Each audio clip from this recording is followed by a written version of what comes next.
Even as the numbers continue to soar.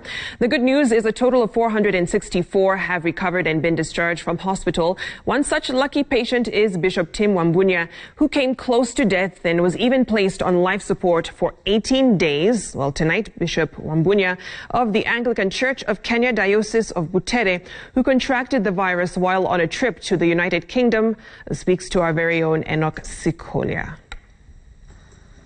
He is still visibly weak and his lungs need strengthening by the use of incentive spirometer. It's his new norm, but for a man who could not walk, talk or breathe on his own for 18 days, this is better as it could get. And I've been doing this ever since I came out of ICU, and that has really helped to strengthen my lungs. So I'll continue doing that for the foreseeable future. Bishop Wambunya's battle with COVID-19 on a life support machine began the day he tested positive to the zoonotic virus. From the quarantine center, he was rushed to Kenyatta University Hospital for isolation. Kenya had just started to report her first batch of positive COVID-19 cases. The coronavirus scare had just become a reality in the country, and many did not have much information about what to do. You're not seeing properly, you're not hearing properly, you're not able to understand people properly. So you're really, in a sense, half dead. His strength was quickly deserting him. His bones were becoming weak. His general health was deteriorating. So his family decided to have him transferred to the Anglican Hospital. And by the time he was being admitted, his situation had become critical. I was semi-conscious. I had lost my, most of my faculties, and I got there, and as soon as the doctors saw me, all I had is ICU straight away. And so they took me to ICU, and at that point, I think I blacked out. Because I never thought that I would end up in ICU ever in my whole life. But to hear the doctor saying ICU, and the other thing I had is that, and take his blood to test everything, including HIV, I knew this was serious. The battle to save his life intensified the moment he was taken to the intensive care unit. Doctors and nurses were forced to dig deeper into their experience. Every single day he remained pinned on the life support machine. 5 doctors were assigned to him, but as days went by, his survival chances only hung on hope and prayer. The first week was good. It was not so bad. And then the second week, everything went haywire.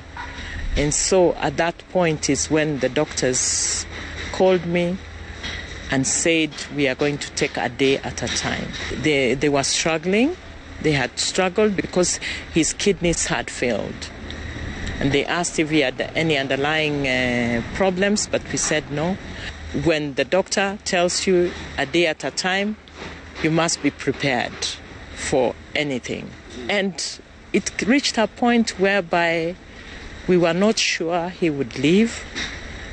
But at that point, we knew God has the final say. I received my mom's information very openly, but I was also very uncertain at the same time because I was getting a report from her and the doctors, but I wasn't hearing anything from my father. So it was very hard for me to sort of pinpoint where exactly he was health-wise, and know if he'd make it or not. So it was a very trying time for myself. But for doctors at the Aga Khan Hospital, every single heartbeat presented hope, and they threw every arsenal they had into his bloodstream to keep him alive, for his body to battle the virus that has left the world on its knees. Then one morning, on the 16th day of his stay in ICU, his body responded.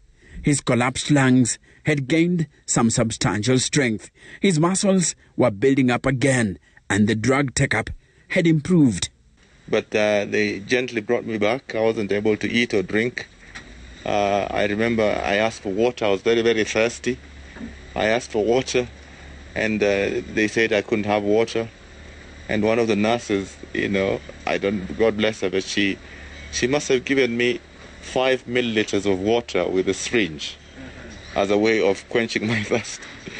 Which I was very thirsty, and the water was very tasty, and I just thought, this is really wonderful, this 5 milliliters of. 2 days later, Bishop Wambunya will be wheeled out of the ICU. He not only regained his consciousness, but he had also won the battle against COVID-19. Bishop Wambunya will spend 40 more days in the general ward at the Aga Khan Hospital as doctors and nurses monitored his progress to recovery. To Enock Sikolia, Citizen TV.